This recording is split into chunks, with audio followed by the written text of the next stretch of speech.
The moon is really becoming an insanely crowded space.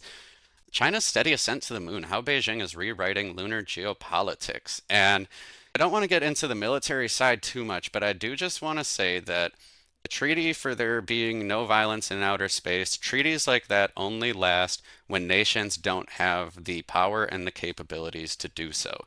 The second that somebody gets the power and the capability to do something from space, it's going to be game over and they're going to have a hold on the world, more than likely, in my opinion. So this is China's U-2 rover on the moon during the Chang'e 3 mission.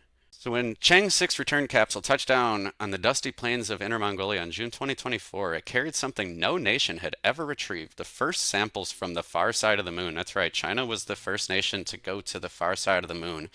So for China's space agency, this wasn't just a scientific achievement, it was a message to the world. It marked a pivotal shift, signaling that China's lunar ambitions had evolved from a symbolic flag planting to a systematic push for permanent space infrastructure. Chang'e 6 was not a one-off headline grabber, but rather part of a rapidly advancing sequence. Chang'e 7, scheduled for 2026, will scout the moon's south pole, an area of strategic interest due to potential water deposits. Chang'e 8, launching in 2028, aims to test technologies for using local lunar resources. And by 2035, Beijing plans to begin constructing a permanent international lunar research station, possibly powered through freezing 2-week lunar nights by a small nuclear reactor. And you're an American, we definitely want to have this done before they do, but it doesn't seem like, as of right now, that we are going to. Meanwhile, officials say that China remains on track to land its first astronauts on the moon by 2030. This spring's successful trials of the country's new two-part crewed spacecraft, the Mengzhu and its lander, I'm not even going to try to pronounce that, reinforce that timeline. And with the launch of Tianwen-2 in May, the mission to return samples from both an asteroid and a comet, China has made its intentions unmistakably clear. In space, China is not merely catching up anymore, but rather it is starting to lead. So why the moon and why now? Well, their push towards the moon is not a scientific endeavor, it's strategic calculus. The imperatives of accessing resources, having technological leverage, and establishing a long-term political control, as I was kind of saying earlier. He who controls the moon will control the planet. Lunar South Pole contains permanently shadowed craters, believed to hold substantial reserves of water ice, and I believe that's where Artemis III is planning on landing near the South Pole too. Any country seeking a lasting presence on the moon, that ice is of tremendous importance as it can be converted into fuel, life support, and even infrastructure. Securing access to these polar deposits offer not only a practical advantage, but also immense geopolitical symbolism.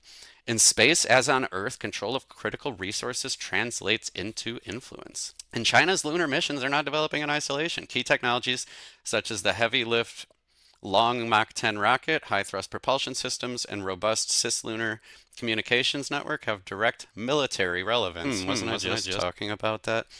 While Chinese officials maintain that the lunar program is peaceful, defense analysts see clear convergence with the People's Liberation Army growing interest in space as a strategic domain. The dual use dividends are too significant to ignore.